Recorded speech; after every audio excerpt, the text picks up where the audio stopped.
What's up guys, Chris Singleton here, and in today's video, I'm gonna be breaking down a viral thing that I've been seeing online from NPR about this pastor, man, basically getting racially profiled. So make sure you guys subscribe, and without further ado, let's get into this video.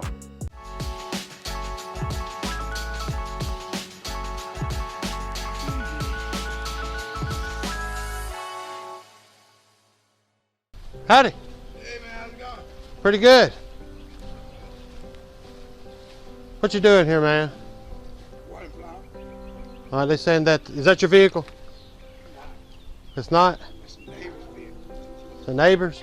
314, I'll be on 13. Okay. 10-4. You live here? No, I don't live here. Okay. They saying that this vehicle is not supposed to be here and you're not supposed to be Who's here. saying that? They called about it. I don't know who called.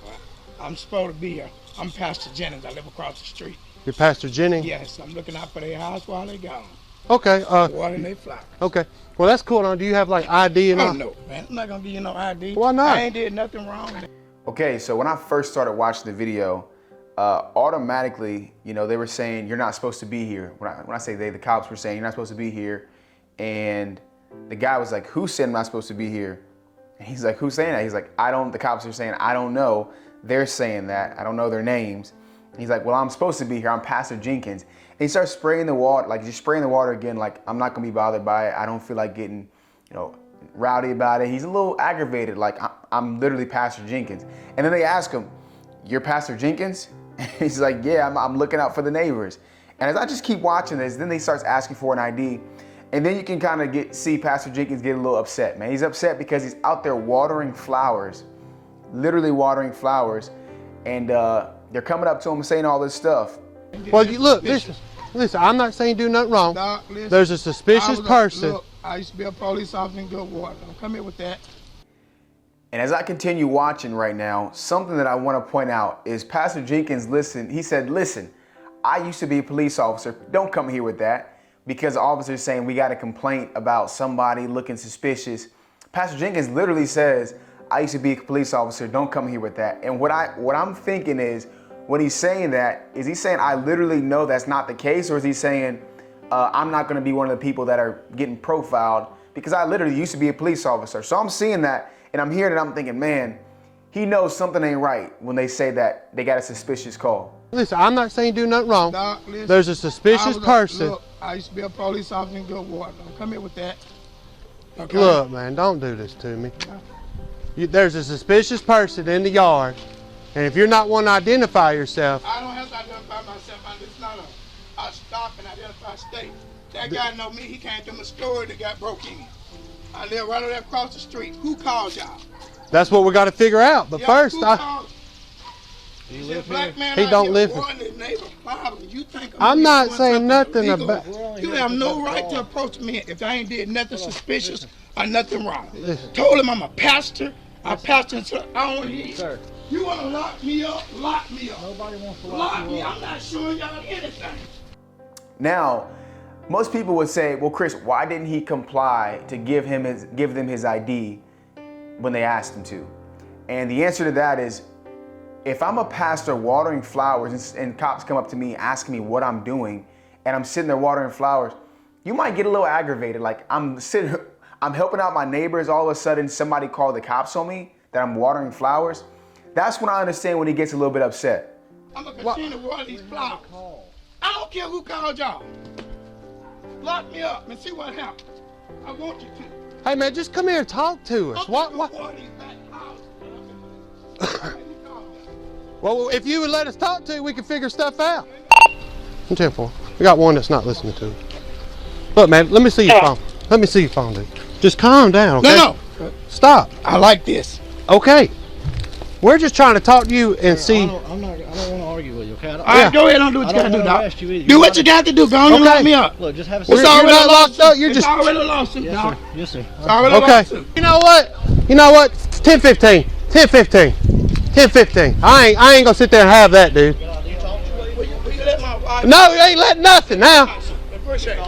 Okay. The next thing we're seeing is Pastor Jenkins is on the stairs talking to the officers, and he said, "I already told you I'm a pastor. I told you who I am." And they said, "We didn't show us your ID." He's like, "I don't have to show my ID." That's when the officer gets a little bit upset because he's telling him, hey, I don't have to do this for you.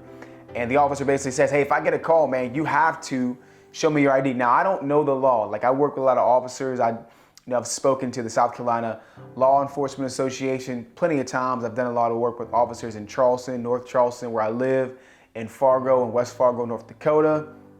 But in this case, you guys got to educate me. Tell me in the comments, like, if somebody calls the cops on me for looking suspicious or whatever it is, am I legally bound to show them my ID right then and there? Like, you guys let me know, because I don't know. So let me know what you guys think in the comments.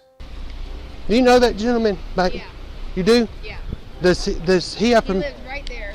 Okay, does he have permission here to be watering flowers? He may, because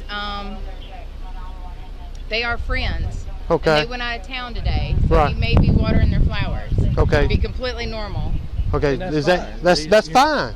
If he would have said, hey, I got this, gave his identification because he's a suspicious person, he said that's not his vehicle, it's their vehicle. We Okay. have a call. Like, Yeah. we're here because we're called here. I don't know who called, but somebody did. Okay, this last clip is the one that everybody's talking about, and I can't even fathom how this makes sense. But the officers go up to the neighbor, who's a white lady, and they ask her, hey, does he have permission to be watering these flowers? And that's what doesn't make sense, because they asked the pastor, he said they're away, I'm taking care of their house, I'm watching out for them. But then they asked the neighbor who's right next door, does he have permission? As if she knows everything, right? She asks them, hey, does he have permission to be watering these flowers? And she basically says, he very well may have permission to be doing so. They're out of town and he lives right next door. He's Pastor Jenkins. And they're asking her as if she is, the final say in all this happened. Like, I don't understand why they're asking her. Maybe y'all can tell me why they're asking her. Maybe that's a procedure that they're doing. But it doesn't make sense why are they asking her if he's allowed to do it? If he literally just told you the same thing she just said, it doesn't make sense to me. But maybe y'all can, is that a procedure that happens? Tell me in the comments if that's something that's normal, but it doesn't make sense to me. So to sum up this video, man, what I think happened was, unfortunately, a gentleman, a black man who's a pastor, was profiled and was called, and people called the police on him. I don't even know if they called the police on him, but that's what they said. Called the police on him. He gets in trouble, or gets talked to as if he's a criminal. He starts getting upset. The officers say, you know what, I don't like that, so let me put cuffs on this guy. Then they proceed to just ask a random neighbor, hey, is this guy allowed to do this? As if the neighbor's a homeowner.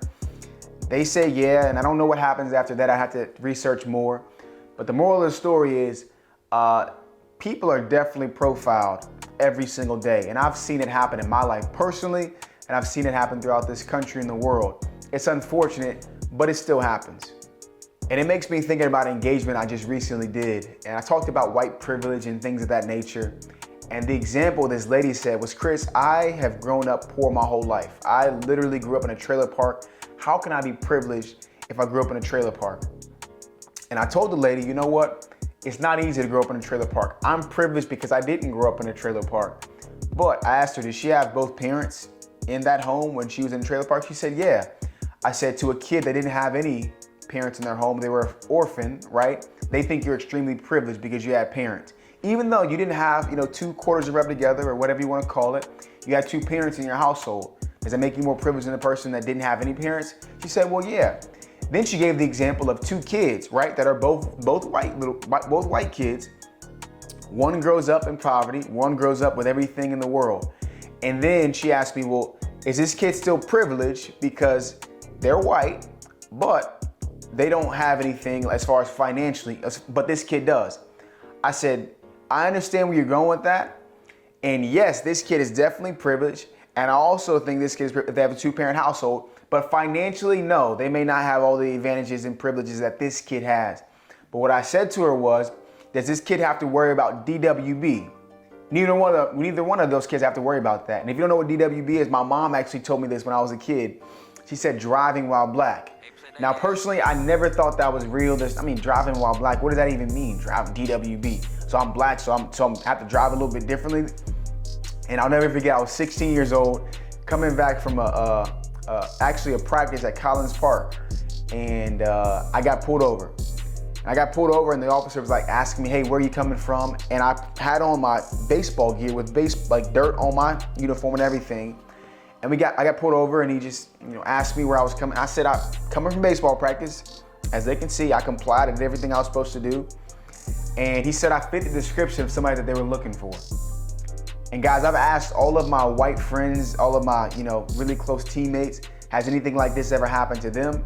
And they all have told me, never happened to me before, Chris. Now, I feel like I'm a model citizen. I do what I'm supposed to do. I pay my taxes. I love people. I'm all about loving your neighbor and stuff like that in unity. But DWB has happened to me personally. And I told the lady, I asked her, has that ever happened to her? And she said, no, it hasn't happened to me. I haven't been pulled over for fitting the description. And I said, well, that's a privilege. It doesn't mean you had an easy life, but you haven't had to experience DWB, right?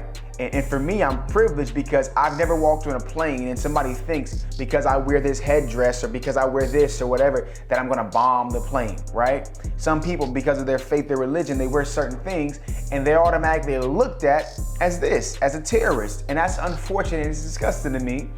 But we, as a white person, they don't get that. And that's what I was saying as far as like privilege and racial profiling. It doesn't mean you have an easy life. Now I'll be the first one to tell you, man, I'm a young black man that was born in 1996. If I was born in 1806, there's no way I'd be able to be where I am today, and I'm privileged because of that. Definitely privileged because of it. But I don't want my white friends and family members, right, the allies that I've called people that are just champions, to really get lost in the fact that they're privileged. It doesn't mean that they had an easy life. It means that they don't get racially profiled as a pastor for watering somebody's plants. So hopefully you guys enjoyed this video. I hope Pastor Jennings is doing well, man. I hope the officers and Pastor Jennings had a long talk and everything's squashed. Maybe you guys can tell me what happened in the comments. But it's another example of, unfortunately, when somebody's, profiled just because of the color of their skin and I guess suspicious activity. So hopefully you guys enjoyed this dialogue. Let's definitely talk more in the comments. I always listen to learn and understand because I think that's where growth comes from. Let's talk more. God, love, peace. Pastor Jennings, Pastor Jennings. That's not a name. That's a pastor. Yeah. I need your The way name. y'all handle this situation was totally wrong. Well, listen, You racially profiled. we're not put it racial on them, but profile. yes, you did. No, sir. No, sir. We're not about I that. told okay? you I was here with one of the flowers. But it's How do I know that's the truth? Because I Anybody? had the water hose in my hand. I was pouring Anybody, it on the flowers.